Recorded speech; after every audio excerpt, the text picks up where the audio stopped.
औज़ुबिल्लाहिमिनश्शैतानिर्रजीम बिस्मिल्लाहिर्रहमानिर्रहीम। जब practice and procedure act under challenge था बिफोर द सुप्रीम कोर्ट, तो मेरा एक ही ओपिनियन था कि इसको अल्ट्रा वायरस करार दिया जाए। और मेरा फोरमोस्ट रीजन ये था कि अदरवाइज कल को हुकूमत अपने हिसाब से इसकी कंपोजिशन चेंज करेगी और इसको इन सो फार एज डिकम्पोज भी कर सकती है पूरी कमेटी को ही।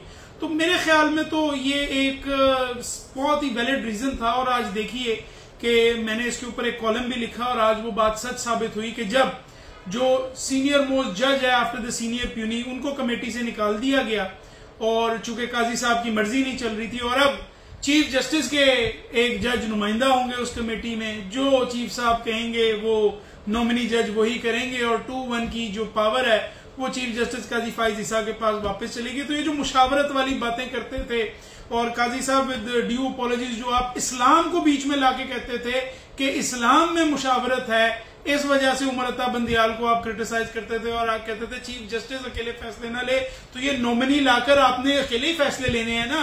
तो ये जो सारी आप इस्लाम के हमें लेक्चर्स देते थे वो तो आप बताएं कि आप खुद इस्लामिक डॉक्ट्रिन को फॉलो करने के लिए तैयार नहीं है।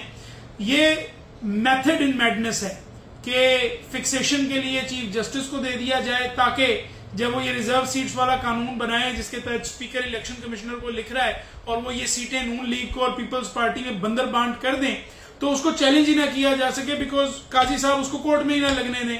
और जब काजी साहब उसको कोर्ट में नहीं लगने देंगे तो इनके पास 2/3 मेजोरिटी आ जाएगी और उस 2/3 मेजोरिटी के ऊपर काजी साहब को फिर जो आईनी अदालत है, कॉन्स्टिट्यूशनल अदालत है, उसका सरबराह बना दिया जाएगा। आप शर्म करें, एक 3 साल की नौकरी के लिए किस हद तक गिर गए हैं और कितना गिरेंगे, खुदा का खौफ करें। अब तो वो जो आपकी साइड लिया करते थे वो भी, मैं कोई बदजुबानी नहीं करना चाहता, वो भी आपको गालियां देने पे आ गए हैं। आपकी लेगेसी उड़ चुकी है फिर भी आप बाज नहीं आ रहे। 25 अक्टूबर को आप रिटायर होंगे, चीफ जस्टिस पाकिस्तान मंसूर अली शाह साहब होंगे। तमाम वुकला पाकिस्तान के इस चीज के ऊपर मुत्तफिक हैं और अगर ये साजिशें आपने बंद ना की और 25 अक्टूबर को आप घर ना गए तो अगर मुशर्रफ को वकील घर भेज सकते हैं आपको भी भेज सकते हैं। Thank you.